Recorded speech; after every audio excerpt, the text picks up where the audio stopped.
Hey everyone, I'm Josh. Welcome back to my channel yet again, this time for my August TBR. And this time, after 2 or 3 months, I'm finally going to commit to a serious TBR of not just on my radar, books that I really think I can get to if I push myself.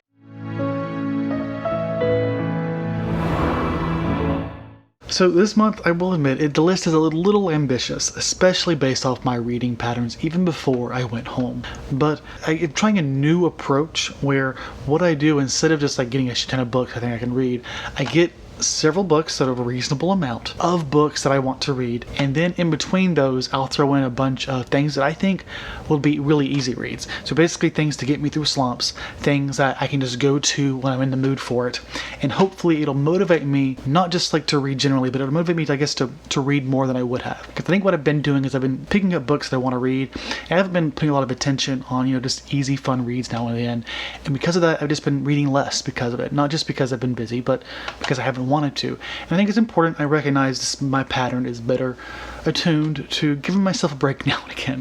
For example, I'm reading right now Survive the Night by Riley Sager. It's not my TBR for August, but I should be done before August starts. This was not my plan, but I figured I don't want to read anything else and I don't want to start any of these books, so I'm just going to jump into it. Without further ado, let's actually get into what I am reading this month of August.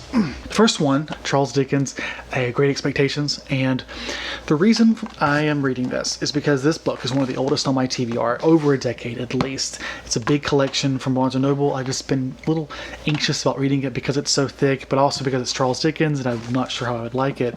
Now I should say I'm a big fan of A Christmas Carol. It's honestly one of my top 10 of all time. And it's also worth noting that the audiobooks, because they're classics, are narrated by some great talent, all of which sort of make it more likely that I'm going to enjoy it. That said, I have started it. I'm struggling to connect at first. I don't know why. I think it's just because the dialect is old. I'm used to A Christmas Carol and this one is still new. I'm trying to get accustomed to our characters. Also, like the world, I don't know, like the world that our main character Pip is in Great Expectations. And just the people were shitty, and it's like, is this a caricature or is this really what people were like back then? And I just don't know, I find it hard to find the world believable at this moment.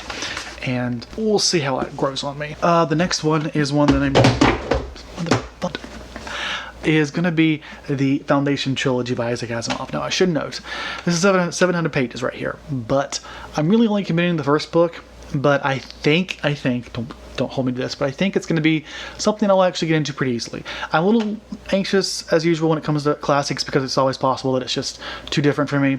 But this has two things going for it. One, I read Asimov's other book, or one of his other books, Eternity Here, and I loved it. Is Eternity Here? Something like that. No, it's not Eternity Here, but it's From Eternity or something. It's about time travel. I loved it.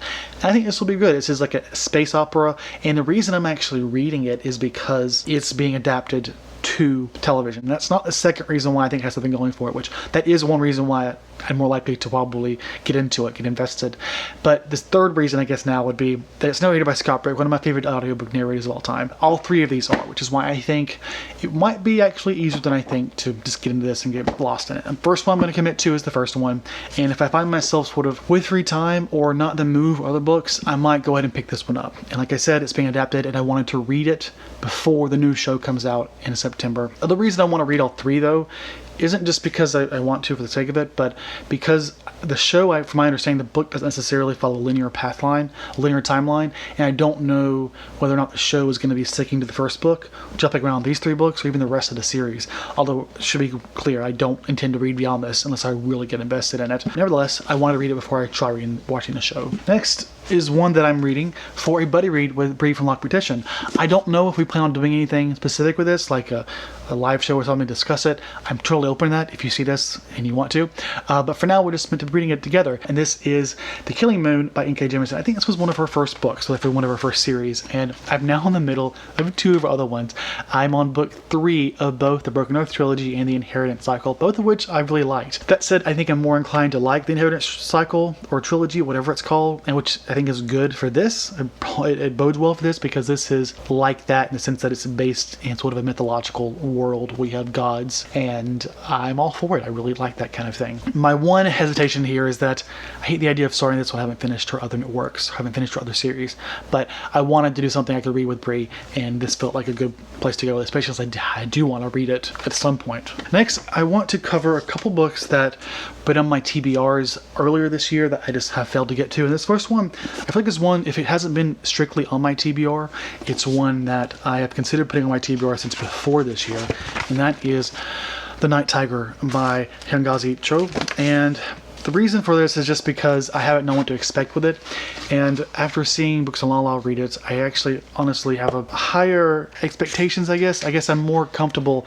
with my expectations about this book and what it's going to give. I still don't really remember what it's about or know much about it. The other one is one that actually transitions us to the rest of the themes of this book, of the books on this TBR, but it also fits a book that was on my TBR earlier this year. It is The Devourers by Indra Das. This is a horror narrative of some type having to do with, I think, a monster tale, a monster flick, if you will. I don't know much more about it than that, and I'm perfectly fine with that. I am been excited to read this. This is one of several books that I got from a list of diverse horror writers that Erica from Broken Spine shared with me, which if I remember, I will try to link to it below because there were so many on there that really intrigued me. This is one of them. And another reason why this is sort of transitioning us into our themed rest of the TBR is that it's August. It's basically Halloween.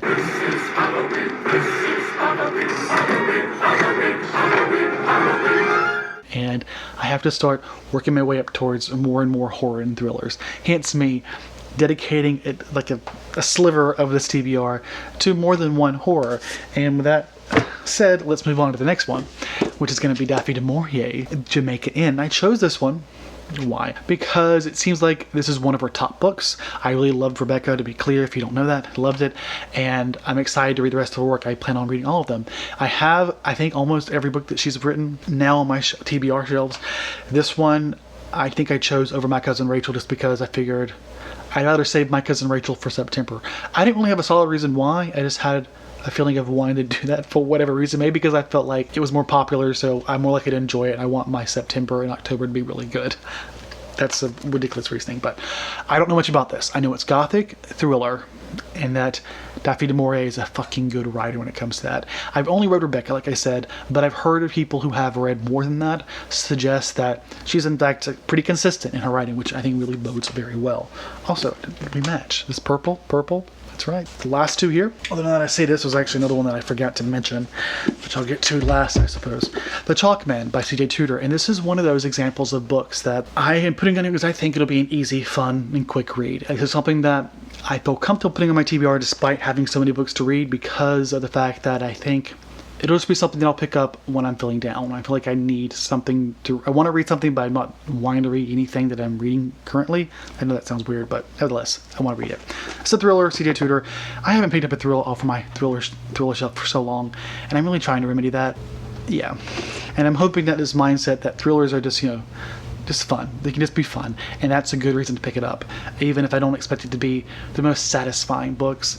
Like, I like horror because it hits at a different level for me, and I say that as someone who's like halfway through Survive the Night now by Riley Sager, and I think it's probably going to be true here too, but I am enjoying it. Nevertheless, let's go on to the next one. I want to throw on here a book that is short, a book that I wasn't planning on putting on my TBR, but a book I want to read nonetheless, and that is from the Library of America edition of Shirley Jackson. I want to read We Have Always Lived in the Castle. Yes, that's right. I actually wanted to start with her earliest works, ever since I read her fantastic, amazing, spectacular biography by Ruth Franklin up here last year. But since I talk about in my mid-year freakout tag how her early works have been adapted to audio in October, I wanted to hold off on reading those, but I still wanted to read Shirley Jackson. Hence me picking the only other Shirley Jackson that's on audio that I have not read yet, and that is We Have Always Lived in the Castle. If you're curious, I have read her memoirs and her short story collection, as well as The Haunting of Hill House. And those are all of the horror picks that I'm reading this month, horror thrillers, in honor or to pay respect to the upcoming Halloween holiday. I don't have a physical copy here because it's an audiobook e-arc that I need to review, and that is European Africans, or African Europeans. And this is one that I requested a while back and I really should have reviewed. I'm trying to get back to my arcs now that I'm home. And this is basically about the African experience in Europe. And that's the gist of what I know. I think the title tells you as much as I know. And I think it'll be fascinating, a really interesting thing to look into. It's something I've never really thought about. I've done a good deal of reading about American history to get a better picture of the history of America when it comes to Black American history. Of course, a great deal more to do. But this was something, when I saw it, I thought, I really should check this out, considering it's not something I've really thought about branching off into. This is actually my official anti-racist book of the month for my TBR that I'm hoping to get to, and I think I should be able to. It's not long and it's on audio, so we're in a good place there. Other than that, those are all the books that I'm reading. I know there's more than I probably can and will read, but I think it's a good bit. It's something that I'm excited for. A lot of them I have like a good reason, a good motivation behind it, so I feel confident in my ability to do this. We can do this. I'm not going to undermine myself before the month even started. Thank you so much for watching. I hope you've enjoyed this video, and I will see you all next time. Hope you all stay safe, and goodbye.